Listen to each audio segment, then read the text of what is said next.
Assalamualaikum and warm welcome to our channel Learning is Power. In today's video we are going to discuss MCQs of engineering materials. We have already discussed first 80 MCQs in our previous videos. Those who don't have watched those videos can watch easily as they are easily available in our playlist named as engineering materials. So in today's video we will discuss from question number 81, and this video will also help you in preparing entry test for masters in mechanical engineering in some famous industries of Pakistan like NUST, PIAS, GK, UT, TEXA, UT Law and others also. So all these questions have been discussed. We simply come to question number 81, which is given as here is question number 81. Question number 81 is given as weld decay is phenomena found with. Weld decay phenomena इनमें से किस material में रोनमा होता है? Option ए उसने दिया हुआ है कास्ट आयरन में, option B mild steel, option C non ferrous materials, option D wrought iron या ऑप्शन ई स्टेनलेस स्टील। तो वेल्ड डिके का है जो फिनोमेना है वो ना तो कास्ट आयरन में होता है, ना ही माइल्ड स्टील में होता है, ना ही वो नॉन फेरस मटेरियल में होता है, ना ही वो रॉट आयरन में होता है, वो स्टेनलेस स्टील में होता है। वेल्ड डिके, वेल्डिंग की जो डिकेइंग होती है, डिकेइंग ऑफ वेल्डिंग, तो वो हमारे पास किस में होता है? इनमें से स्टेनलेस स्टील। तो ऑप्शन ई हमारा इसमें से राइट आंसर है। Option E is the right one. Weld decay is found in stainless steels. Option B, question number 82 is materials after cold working are subjected to forming process to relieve stresses. कि जब materials में हम cold working का process करते हैं तो उसके बाद उसमें से stresses, cold work material जो होता है उसमें से स्ट्रेसेस को रिलीव खत्म करने के लिए इनमें से कौन सा प्रोसेस हम करते हैं? तो बच्चों पहले तो हमें पता होना चाहिए कि कोल्ड वर्किंग क्या है। कोल्ड वर्किंग बेसिकली एक तरह की प्लास्टिक डिफॉर्मेशन होती है जो कि रिक्रिस्टलाइजेशन टेम्परेचर से कम टेम्परेचर पे पाई होती है। इसकी प्रॉपर डेफिनेशन ये होगी कि cold working is a phenomena in which कि plastic deformation occurs at temperature below recrystallization temperature. Cold working की समझ आ गई ना कि ये प्लास्टिक डिफॉर्मेशन से जो बिलो, ये एक ऐसा फिनोमेना जिसमें हम प्लास्टिक डिफॉर्मेशन करते हैं below recrystallisation temperature. Recrystallisation temperature से बिलो टेम्परेचर पे जो प्लास्टिक डिफॉर्मेशन होती है उसको हम कोल्ड वर्किंग कहते हैं। तो अब इस कोल्ड वर्किंग पे जो रिक्रिस्टलाइजेशन टेम्परेचर से कम वाले टेम्परेचर पे प्लास्टिक डिफॉर्मेशन हुई है, ऐसे मटेरियल को हम स्ट्रेसेस उसमें से खत्म करने के लिए कौन से प्रोसेस से गुजारेंगे? तो ऑप्शन ए हमारे पास हार्ड वर्किंग है, ऑप्शन बी हमारे पास टेम्परिंग है, ऑप्शन सी नॉर्मलाइजिंग है और ऑप्शन डी क्या है? अनीलिंग है। तो कोल्ड वर्किंग मटेरियल से स्ट्रेसेस को रिमूव करने के लिए जो हम उस पे अनीलिंग करेंगे, उसको अनीलिंग के प्रोसेस से गुजारेंगे, तो उसमें से हमारी क्या हो जाएगी? स्ट्रेसेस कोल्ड वर्क मटेरियल में से रिलीव हो जाएगी आफ्टर अनीलिंग। अब यानी कि after annealing of cold working materials stresses are relieved from materials. So option D is the right one for question number 82. Next question is question number is 83, which is given as hardness of upper bayonet is about. अब बच्चों पहले तो हमें ये अपर bayonet का पता होना चाहिए कि ये क्या है। तो इसकी कुछ कैरेक्टरिस्टिक्स मैं आपको बता देता हूँ, आप उसको ध्यान में रखें कि ये अपर bayonet जो होती है ये हायर टेम्परेचर पे बनती है, ये forms at higher temperature. Option इसकी प्रॉपर्टी नंबर 2 है कि ये एक्सेस कार्बन जो होती है इसको परमिट करती है पार्टीशन के लिए। Before it can precipitate into ferrite, यानी कि ये एक तो हाई टेम्परेचर पे फॉर्म होती है और उसके बाद जो इसमें एक्सेस कार्बन होती है ना उसको ये पार्ट्स में तकसीम कर देती है, यानी कि उसके पार्ट बन जाते हैं, आपका पार्ट बन जाते हैं प्रेसिपिटेशन ऑफ फेरेट से पहले। तो दो इसके जो इम्पोर्टेंट प्रॉपर्टीज हैं बेनेट की, अपर बेनेट की, वो ये है कि ये फॉर्म्स एट हाई टेम्परेचर पे बनती है और permits excess carbon to partition before it can precipitate into ferrite, यानी कि एक्सेस कार्बन को फेरेट में प्रेसिपिटेट होने से पहले ही उसकी पार्टीशन हो जाती है अपर बेनेट में, और ये हाई टेम्परेचर पे होती है।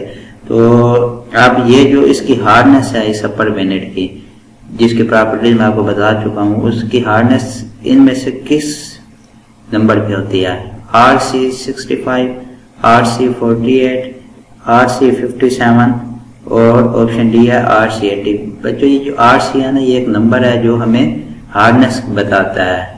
तो आप अपर बेनेट जो कि हाई टेम्परेचर पे होती है और एक्सेस कार्बन को की पार्टीशन इसमें होती है उसकी प्रेसिपिटेशन से फेरेट में प्रेसिपिटेशन से पहले। तो ये तो आपका पता चल गया अपर बेनेट का। तो इसकी हार्डनेस ऑफ अपर बेनेट कितनी होती है? तो वो होती है बच्चों RC48। Option B is the right one. Hardness of upper bainite is about RC48। Next question is question number 84, which is given as carbon in iron is an example of। Iron में जो carbon है वो इसमें से किस solution की example है? तो अगर आयरन में बच्चों कार्बन आएगा तो वो सब्स्टिट्यूशनल सोल्यूशन भी नहीं होगा, इंटरमेटालिक कंपाउंड भी वो नहीं होगा, और ऑल ऑफ अबव तो वो हो नहीं सकता जब ये दोनों नहीं होंगे। तो कार्बन इन आयरन एग्जांपल होगी इंटरस्टिशियल सॉलिड सोल्यूशन की। तो ऑप्शन बी इसका हमारे पास राइट आंसर है। Carbon in iron is example of interstitial solid solution. So option B is right one for question number 84. Carbon in iron is example of interstitial solid solution. So the next question is question number 85, which is given as brass is an example of। अब बच्चों सबसे पहले तुम्हें पता होना चाहिए कि ये ब्रास क्या चीज है। ब्रास बच्चों बेसिकली एक अलॉय है। किसका अलॉय है? ये कॉपर और जिंक। इसको शो करते हैं जैसा कि आपको पता ही होगा। तो ब्रास जो है वो कॉपर और zinc, copper plus zinc, brass alloy होता है कॉपर प्लस जिंक का। कॉपर और जिंक का जो अलाई होता है उसको हम क्या कहते हैं? ब्रास। और ब्रास जो है ये किसकी एग्जांपल है? जैसे carbon iron interstitial solid solution की थी, तो ब्रास जो कि कॉपर और जिंक का अलाई होता है, ये हमारे पास यूनिट 4 ऑप्शन में से किसकी एग्जांपल है? तो ये बच्चों हमारे पास होता है, इसके लिए ऑप्शन ए राइट है कि substitutional solid solution. Brass is an example of substitutional solid solution. और ब्रास किसका अलाई होता है? कॉपर और जिंक का। ये भी आपने ध्यान में रख लेना है। तो next question is question number 86, which is false statement of annealing. Annealing के बारे में फॉल्स स्टेटमेंट कौन सी है? यानी कि जितने भी ऑप्शन होंगे वो सारे करेक्ट होंगे, एक फॉल्स होगी और वही फॉल्स हमने बतानी है। अनीलिंग इज डन टू, पहला है रिलीव स्ट्रेसेस, कि अनीलिंग में स्ट्रेसेस को रिलीव किया जाता है। तो ये तो सही है बच्चों का, आपको पता ही होगा कि अनीलिंग में स्ट्रेसेस को तो रिलीव किया जाता है। ऑप्शन बी है हार्डन स्टील स्लाइटली, इसमें स्टील को हार्डन किया जाता है। ऑप्शन सी है improve machining characteristics, option C है कि इसमें मशीनिंग कैरेक्टरिस्टिक्स को इम्प्रूव किया जाता है अनीलिंग में। और ऑप्शन डी है सॉफ्टन मटेरियल्स के मटेरियल को सॉफ्ट किया जाता है। ऑप्शन बी है परमिट फर्दर कोल्ड वर्किंग, के ये कोल्ड वर्किंग को परमिट करती है अनीलिंग। तो अनीलिंग में हमारे सारे ऑप्शन ये ठीक है मास बाई बी के, क्योंकि इसमें स्टील जो है वो हार्डन नहीं होता है। तो ऑप्शन बी इसका राइट है कि नीलिंग में हार्डन स्टील स्लाइटली नहीं होता है. This is the false statement and in question it was stated that we have to find false statement about annealing, which is option B, which was hardened steel slightly. It does not harden steel slightly in actual. So option B is the right one. Next question is question number 87. Next question is question number 87. Here is it. Question number 87. Argentite is principal ore or raw material for. इनमें से किस element के लिए हमारे पास जो आर्जेंटाइट है वो raw material है. तो आर्जेंटाइट ये option A aluminium, option B tin, option C zinc, option D lead और ऑप्शन ई है हमारे पास सिल्वर. तो आर्जेंटाइट बेसिकली हमारे पास सिल्वर का प्रिंसिपल ओर होता है. So option E is the right one. Argentite is principal ore for silver. Silver को हम बच्चों ए जी से भी शो कर सकते हैं. Next question is question number 88 which is given as hardness of lower bainite is about. Lower bainite की hardness बच्चों पहले हमने अपर बेनेट की हार्डनेस पढ़ी थी जो कि आपको याद होगा कि हम वो कितनी थी 848 थी. तो आप हमारे पास लोअर बेनेट है. तो लोअर बेनेट का पहले थोड़ा सा आपको बता दूं कि ये क्या होता है. तो इसमें जो क्या उसका नाम है इसकी डेफिनेशन मैं आपको बताता हूँ लोअर बेनेट की. वो है slower diffusion associated with reduced transformation temperature provides opportunity for some of carbon into precipitate in super saturated ferret.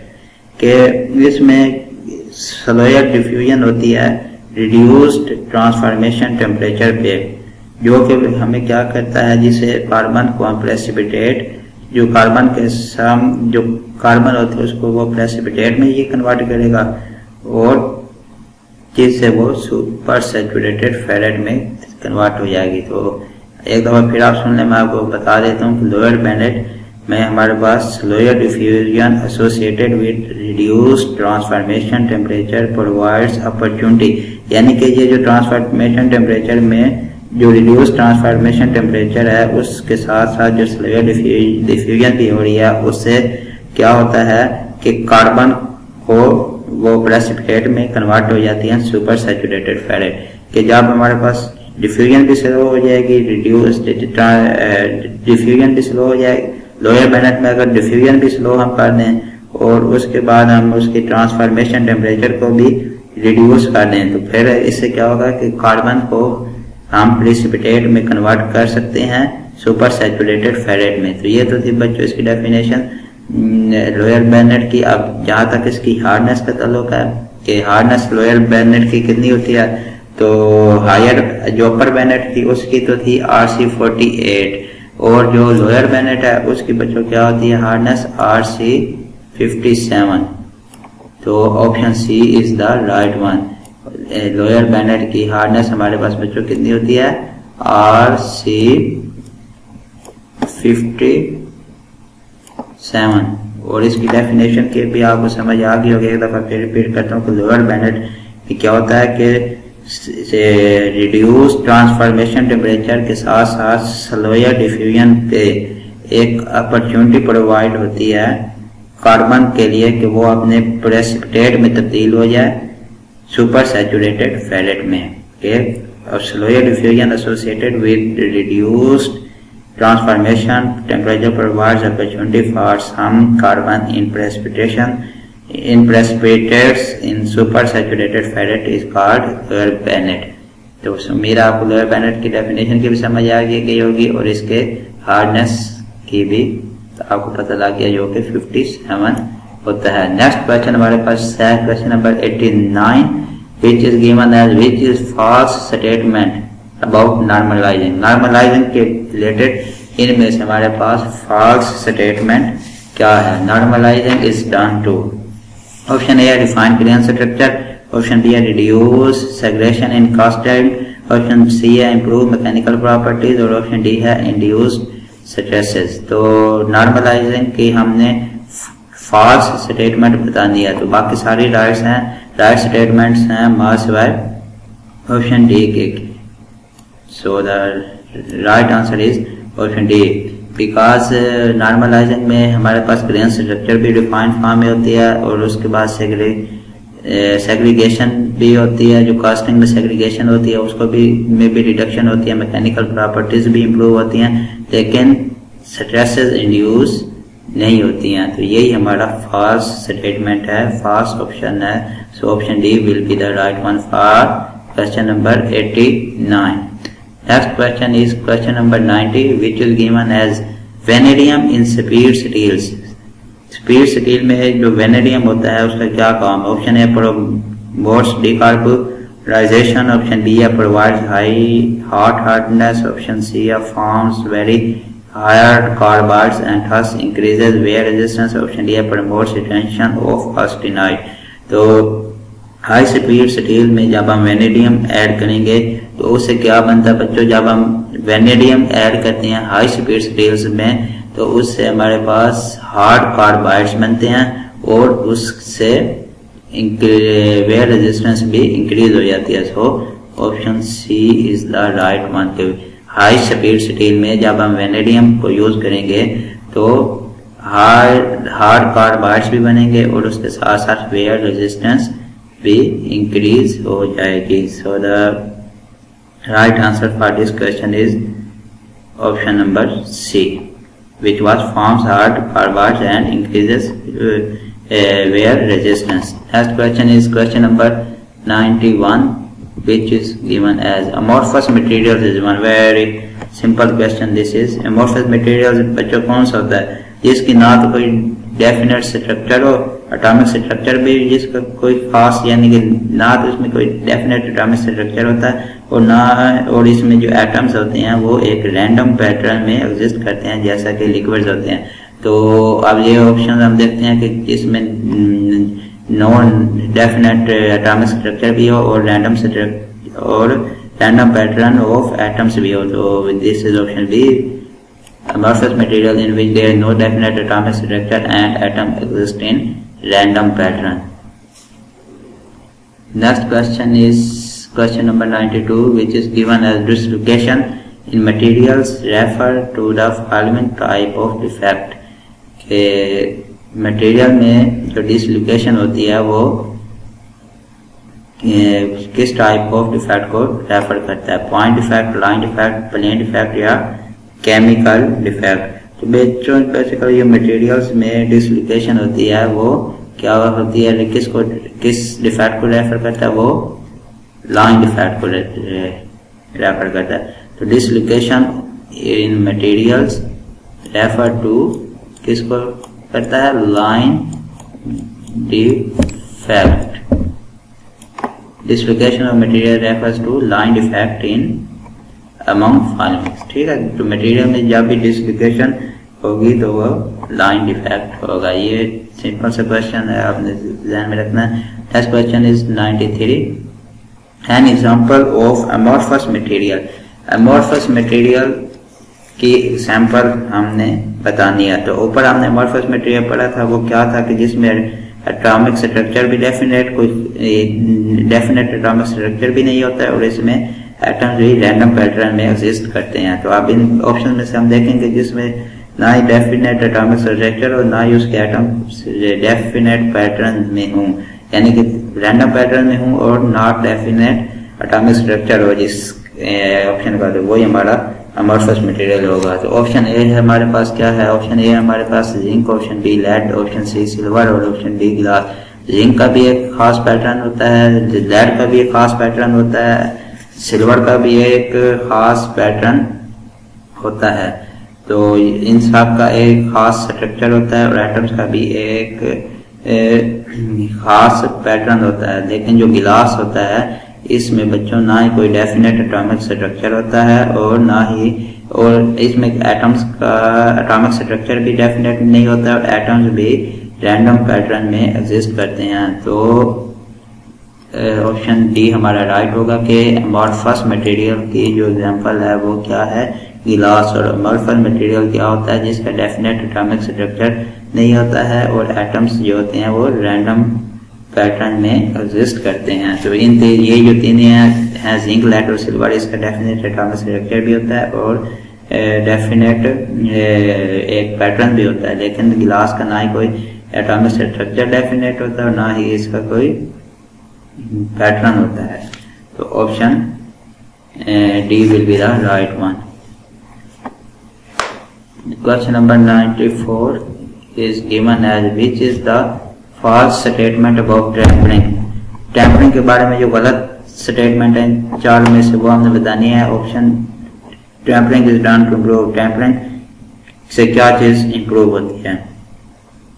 तो ऑप्शन ए है मशीनेबिलिटी, ऑप्शन बी है डक्टिलिटी, ऑप्शन सी है टफनेस और ऑप्शन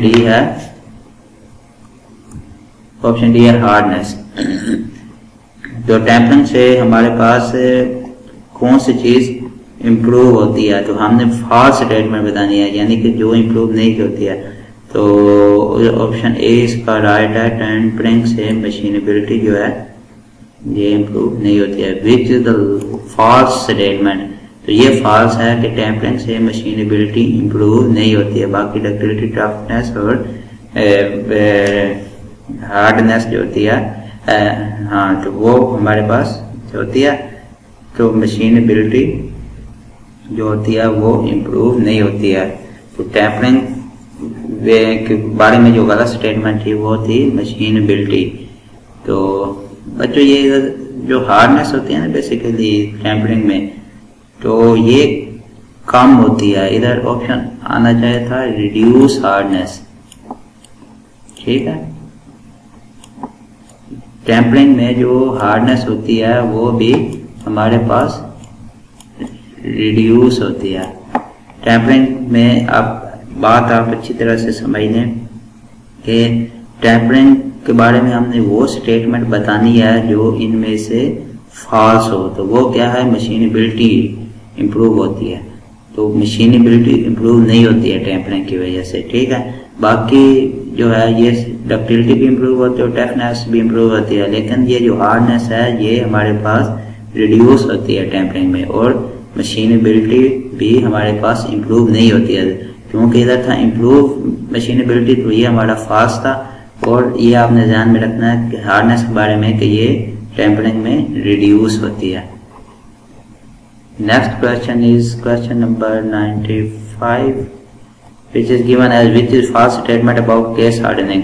केस हार्डनिंग के बारे में भी हमने false statement बतानी। Case hardening is done by option A है इलेक्ट्रोप्लेटिंग, ऑप्शन बी है साइनाइडिंग, ऑप्शन बी है इंडक्शन हार्डनिंग और ऑप्शन डी है नाइट्राइडिंग।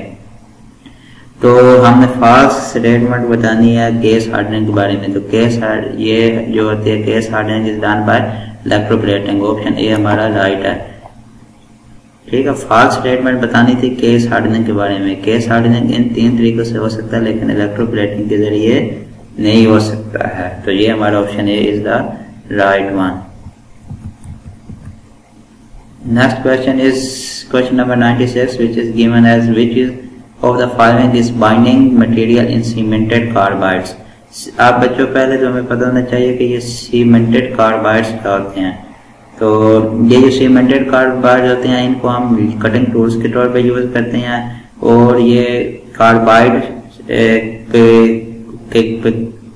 कार्बाइड पे कंसिस्ट करते हैं, यानी कि ये कंसिस्ट ऑफ कार्बाइड्स। और वो जो कार्बाइड होती है वो एक कंपोजिट में सीमेंटेड होती है बाय बाइंडर मेटल। दोबारा से सीमेंटेड कार्बाइड को हम एज ए कटिंग टूल भी यूज कर सकते हैं। और सीमेंटेड कार्बाइड कंसिस्ट करता है कार्बाइड पे, जो कि कार्बाइड सीमेंट होता है कंपोजिट में। किसके जरिए वो कार्बाइड कंपोजिट में सीमेंट होता है, बाइंडर मेटल के जरिए। तो अब हमने बाइंडर मेटल वो जो है जिसके जरिए कार्बाइड और कंपोजिट आपस में सीमेंट होते हैं, वो बाइंडर मेटल इनमें से बतानी है। ठीक है, तो ऑप्शन ए हमारे पास कोबाल्ट है, ऑप्शन बी हमारे पास निकल है, ऑप्शन सी है वेनेडियम और ऑप्शन डी है आयरन। तो cemented binding material for in cemented carbide is cobalt, so option A हमारा राइट होगा। Next question is question number 97 which is given as chromium in steel improves। तो जब हम steel में chromium को add करते हैं तो उससे क्या चीज इंप्रूव होती है। ऑप्शन ए है wear resistance, cutting ability and toughness, option B है ग्रेन साइज, ऑप्शन सी है कटिंग एबिलिटी इंप्रूव होती है और हार्डन एबिलिटी रिड्यूस होती है, और ऑप्शन डी है कि नॉन। तो जब हम बच्चों स्टील में क्रोमियम को ऐड करते हैं तो उससे हमारी वेयर रेजिस्टेंस भी इम्प्रूव होती है, कटिंग एबिलिटी भी इम्प्रूव होती है और टफनेस भी इम्प्रूव होती है। तो क्रोमियम को स्टील में chromium in steel improves wear resistance, cutting ability and toughness. So option A is the right one for question number 97. Next question is question number 98, which is given as manganese in steel increases। कि जब हम steel में manganese के addition हो जाए तो इनमें से कौन सी प्रॉपर्टी इंक्रीज करती है। Option A tensile strength, option B hardness, option C ductility और ऑप्शन डी हमारे पास है फ्लूइडिटी। तो ऑप्शन डी है हमारे पास आल। तो मैंगनीज को जब हम बच्चों स्टील में ऐड करेंगे तो उससे इनमें से हमारी कौन सी प्रॉपर्टी इंक्रीज होती है। तो manganese in steel increases its tensile strength. Steel की जो टेंसाइल स्ट्रेंथ होती है वो मैंगनीज के एडिशन से इंक्रीज हो जाती है। Question number 99 is given as cemented carbide tools are not found to be suitable for cutting tool। cemented carbide tools are not found to be suitable for cutting।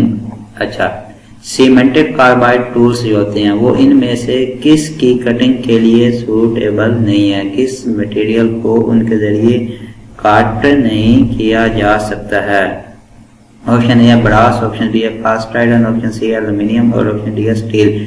तो brass को भी हम cutting कर सकते हैं सीमेंटेड कार्बाइड के जरिए, cast iron की भी कर सकते हैं, एल्यूमिनियम की भी कर सकते हैं, लेकिन जो स्टील है उसकी हम सीमेंटेड कार्बाइड टूल के जरिए कटिंग नहीं कर सकते हैं। तो सीमेंटेड कार्बाइड टूल जो है वो स्टील की कटिंग के लिए सूटेबल नहीं है। तो ऑप्शन डी हमारे पास राइट है कि जो सीमेंटेड कार्बाइड टूल्स हैं वो स्टील की कटिंग के लिए सूटेबल नहीं हैं। Today's last question is question number 100 which is given as sulfur in steel। Steel में जो बच्चों सल्फर होता है उससे हमारे पास क्या होता है। एक्स एज डीऑक्सीडाइजर, वो डीऑक्सीडाइजर के तौर पे ऐड करता है, reduces grain size, option C है डिक्रीजेस टेंसाइल स्ट्रेंथ और ऑप्शन डी है हमारे पास lowers the toughness and transverse ductility. तो बच्चों जब हम स्टील में सल्फर को ऐड करते हैं, सल्फर इन स्टील जो होता है वो उसकी स्टील की टफनेस को भी कम कर देता है और ट्रांसवर्स डक्टिलिटी को भी कम कर देता है। Sulphur in steel lowers the toughness and transverse ductility. तो ऑप्शन डी हमारा इस केस में राइट होगा। तो बच्चों ये था आज का हमारा लेक्चर। उम्मीद है कि आपको पसंद आई होगा। अगर आपको ये वीडियो पसंद आई है तो इसको लाइक और शेयर करें अपने दोस्तों के साथ भी, और चैनल को सब्सक्राइब कर दें। इंशाल्लाह आपसे नेक्स्ट वीडियो में बात होगी। तब तक के लिए अल्लाह हाफिज़। थैंक्स।